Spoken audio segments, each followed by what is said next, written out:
Arc 4. The Everlasting Covenant. Chapter 96, Red-Painted Lips. Subaru, fragments, of the past Garfield saw. Sigma, just as it sounds, they are no more than fragments. It was me who carried him out of the tomb while he muttered, delirious and sobbing. And so I know the rough outlines. Swallowing his breath, Subaru turned to Sigma. Garfield's past was not what he had expected to talk about with Sigma, but it was nonetheless one of the issues Subaru needed to sort out. Though it was out of order, he had no complaints about getting this information now. Subaru, can you tell me? What did that goo? What did Garfield see in his past that made him want to give up on freeing the sanctuary? What could he have seen to have made him so opposed to letting the residents go outside?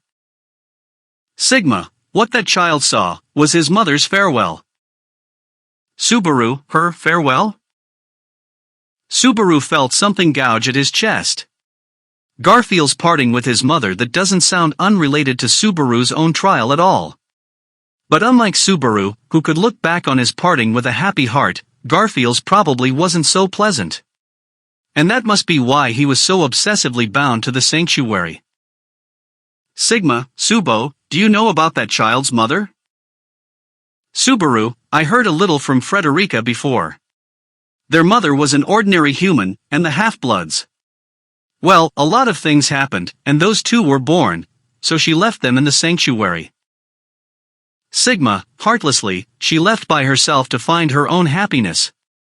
That's the gist of what it was. Filling in the part that Subaru had trouble voicing, a fleeting smile rose on Sigma's face.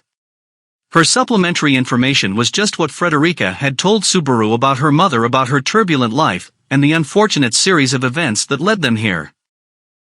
If he remembered correctly, Frederica and Garfield each took one of their parents' surnames. Frederica took her father's, Bauman, while Garfield took his mother's, Tinsel. Subaru, but Frederica said their mother left them when they were still very little. Even if he saw his memories from back then, just how vivid could those memories have been? Sigma, have you forgotten that the trial was created by Echidna, who holds the Book of Wisdom? Rather than from the vague, unreliable memories that remain, it shapes the world using the person's original memories. It shouldn't have been much different from the scene he saw as a young child. Subaru. Without any basis to refute her, Subaru pondered about Sigma's words. Indeed, by drawing from Subaru's memories, Echidna was able to recreate the town and the school from Subaru's original universe, none of which existed in this world. When it comes to having one's deepest memories tapped into, Subaru himself had experienced it firsthand. Subaru, right. I guess that makes sense. But the problem is, when Garfield saw the scene of his parting with his mother again, why did it hurt him so much that he broke down crying? Sigma.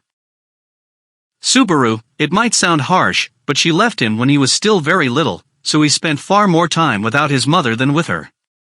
Getting stuck on something that's already long past just doesn't sound like him. Sigma, Subo, do you really think a wound from being abandoned by your mother as a child could be so shallow? Pointing out to Subaru what he had trouble understanding, Sigma's words cut like a knife. Feeling his throat struck by those words, Subaru unwittingly fell silent. And, seeing this, Sigma lowered her grieving gaze.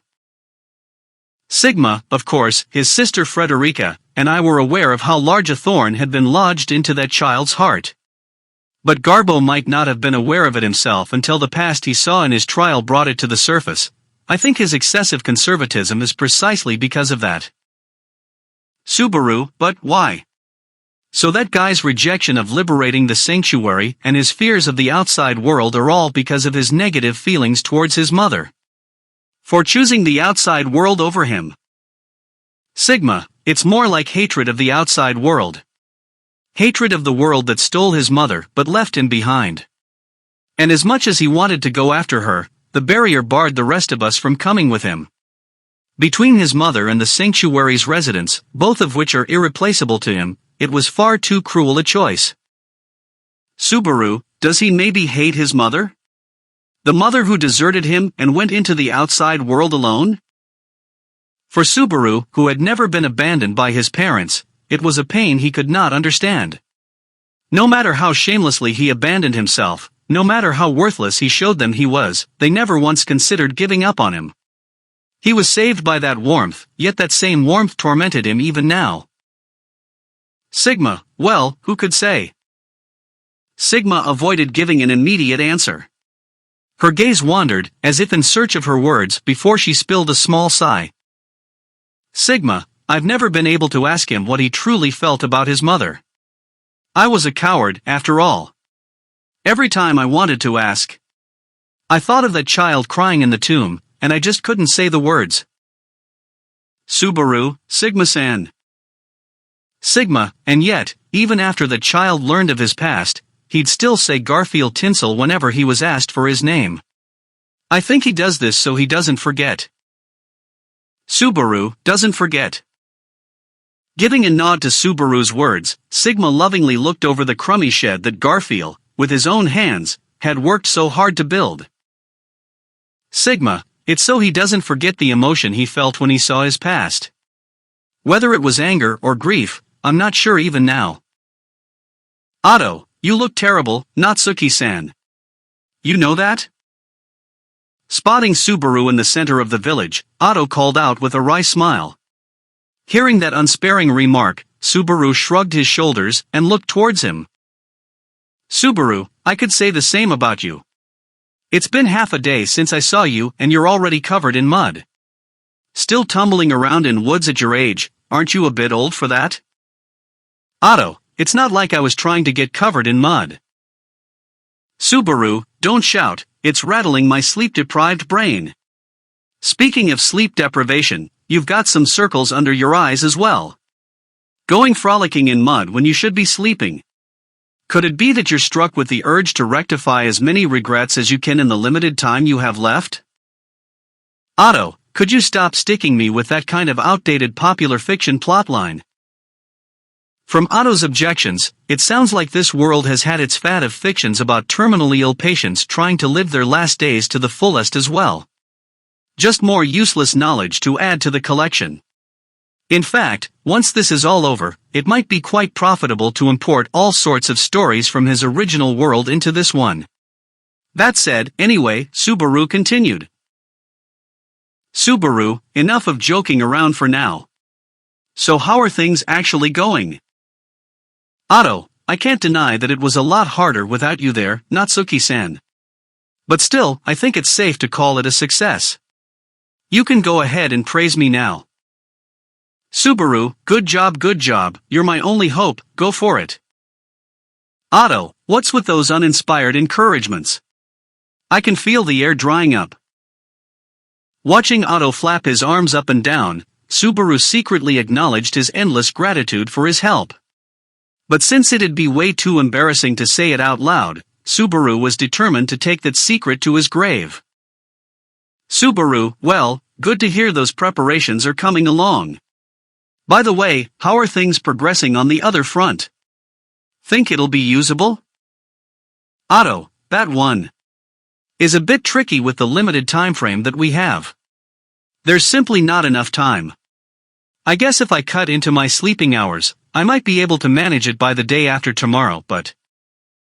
Subaru, you'll cut into your sleeping hours for me? Your diligence leaves me speechless. Otto, Nyanha. Can of worms. Hugging his head, Otto lamented his slip of the tongue. But, even if Subaru hadn't insisted on it, Otto would probably still have chosen to forsake his sleep in order to make up for the needed time. It was precisely because of this sincerity that Subaru trusted him as a friend. Without ever realizing how thankful Subaru actually felt, so then, Otto wiped off his anguished expression and turned to Subaru. Otto, has the stage been set on your end, Natsuki-san? Honestly, considering the trouble with Emilia-sama, I've been wondering if I should be packing my bags and scuttling away in the night. Subaru, I'm confident I can get all the missing pieces together. It's still a bit worrying though, not knowing what the final picture will look like. Otto, are we going to be alright? There isn't much time left. Subaru, if I can't fill in the pieces before the time limit, we'll just have to make up for it with love, courage, and friendship. At least, going from the books I've read, it'll definitely work out somehow. Otto, Natsuki-san. While I did say I was willing to go against the odds, that's assuming there's a fighting chance, but taking on a bet with zero chance of winning isn't just idiotic, it's more like courting death. Otto went on mumbling, but Subaru started walking without paying him much mind. Reluctantly, Otto followed and matched his steps. Not too worried about fanning Otto's anxiety, Subaru headed towards the building where Roswell was waiting. While not necessary, he thought he ought to update him on their progress thus far. Having concluded his conversation with Louis Sigma, Subaru had learned fragments of Garfield's past. Even though Sigma had no further information to give him, she did clarify her disinterest in the sanctuary's liberation, Garfield's rejection of his past, and the fact that she switched with Theta during the chaotic situation in the tomb. According to the replicant's rotation schedule, Theta should show up tomorrow. What Theta saw in the trial must have been the memories of Louis Meyer's interactions with Echidna, but just what could she have seen to have made her so averse to liberating the sanctuary? Only by knowing this could he understand the reason for Theta's obstinance.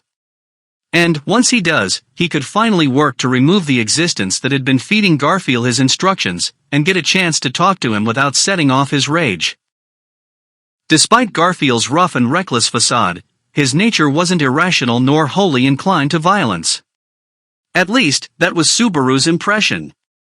If he really was irrational and approved of solving every problem with brute force, he simply had to eliminate everything potentially threatening to the sanctuary. Without Puck at Amelia's side and with Roswell below his full capacity, no one present had the power to contend with a beastified Garfield.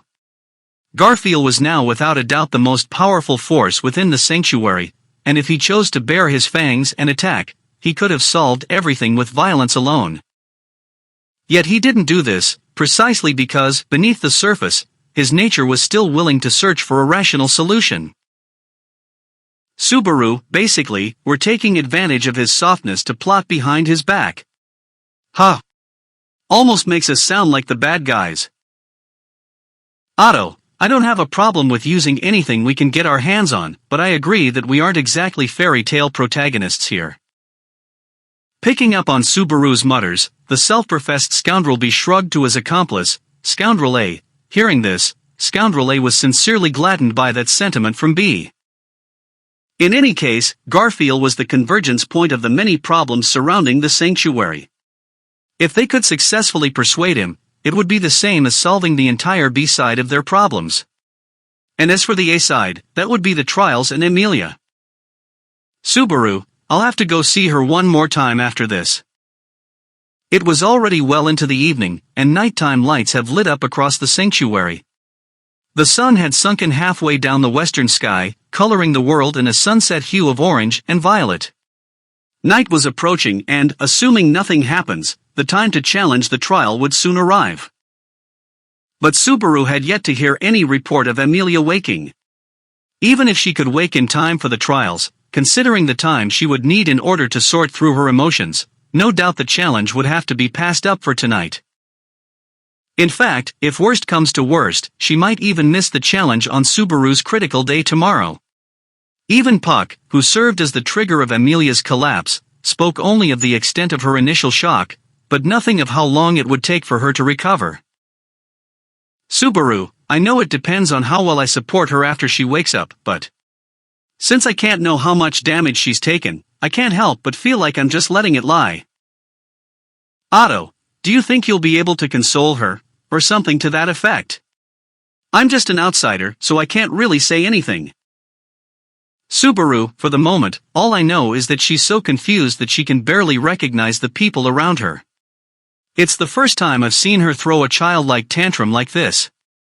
If you're asking me if I can do it or not, honestly, I can only try. Otto, so we're still walking on a tightrope, then? Hearing Subaru's unassuring answer, Otto sighed, but made no move to flee. Realizing that he was making Otto join him in his near-hopeless fight, Subaru genuinely wanted to apologize. Nevertheless, the fact that Otto did not abandon him even now was truly a saving grace for Subaru. Otto, if that's the situation for Emilia-sama, how are things going with Garfield? Have you acquired the bargaining material to soften him up a bit? Subaru, I'm pretty sure I got the key piece we need, yeah. The problem is I'll still need some time before I can get him to the negotiation table. How he deals with Garfield will depend on how his conversation goes with Theta tomorrow. Whatever happens in his talk with Theta, he would have to base his strategy upon that. As frustrating as it was that his only option would be to repeat whatever information she gives him. For now, there was no choice but to keep walking those tightropes one after the other. Subaru, we're here. You're going in with me this time. Subaru said to Otto beside him as they arrived in front of Roswell's residence. Otto made an uncomfortable face at Subaru's words, but... Otto, well, alright. I guess there's no reason for me stay outside this time. If I go in with you. Whack, isn't that the same as declaring war on the Margrave? You sure my head will still be on my body after all this is over? Subaru, don't worry. If your head goes flying, my head'll go flying, or get turned to rabbit food. I'm never gonna let you die alone. Otto, there's nothing reassuring about that at all. Seeing Subaru shoot him a thumbs up, Otto wailed in reply. And as they went on bantering outside the building's doorway, the door opened from the inside revealing a maid, casting them a cold stare. Ram, what are you two chattering about so loudly right outside the door so late in the day? People will come to doubt your master, Roswell-sama's integrity. Conduct yourselves with more dignity. Subaru, sorry. But what are you doing here? You left Emilia by herself? Apologizing to Ram's scathing criticism, Subaru pointed out the strangeness of her presence. Giving a small sigh, Ram shrugged with feigned bafflement and... Ram, you needn't worry, I'm going back now. Since you were coming to visit, I was called here to help Roswell-sama prepare. What a nuisance you are, placing this burden on Emilia-sama. Subaru, did you just spin that around so it's my fault? And what did Roswell need to prepare for it anyway? He can't get out of the bed, so there's not much to be done, right? While Subaru knew that Roswell actually could get out from the bed, and was in fact healthy enough to kick Garfield's head to pieces, he was pretending he doesn't know for now. Seeing this, Ram squinted one of her eyes with an annoyed enough, before walking right through the space between Subaru and Otto. Ram, Roswell-sama is waiting, so hurry inside. Take care not to trouble Roswell-sama by dragging the conversation on for too long. After you're done, promptly come take my place at Emilia's side. Subaru, busy lady. I'm surprised you're that worried about Roswell when he's pretty much healthy at this point. I still hope you could prioritize Emilia a little more. If she finds herself alone when she wakes up, she'll... Ram, the one she should find at her side when she wakes up cannot be Ram. Don't you even understand that much? This time, Ram gave the dumbstruck Subaru a genuine gaze of someone looking at an idiot before walking away. Silently watching her back as she left, Subaru felt Otto give him a light jab with his elbow. Otto, unless you were intentionally trying to make her mad just now, that was a pretty terrible exchange, you know. Subaru, yeah I know. I was just wondering what her reaction would be. Otto, you're rotten through and through, you know that? Shoving Otto's elbow away, Subaru went in the open door. Otto followed behind him, and together, they headed to the innermost room in the building. Lightly knocking on the door. Subaru, Roswell, it's me. Can I come in? Roswell, Uoya, you're here. Do come in. The clown's voice from beyond the door restored to its usual intonation, slightly surprised Subaru as he opened the door. And Subaru, so that's what it was. Seeing Roswell on the bed, Subaru faintly nodded as if understanding something. That must be the preparation Ram had mentioned. At the comprehending Subaru's side, Otto made a HGK sound when he saw Roswell's face. It must be the first time he's seen his face like this, after all. Roswell, taking the time to come report on your progress, how commendable. I am rather fond of that part aboutu. Snickering in his clownish, drawn-out tone with the long-absent makeup back on his face, Roswell spread out his arms, welcoming their arrival.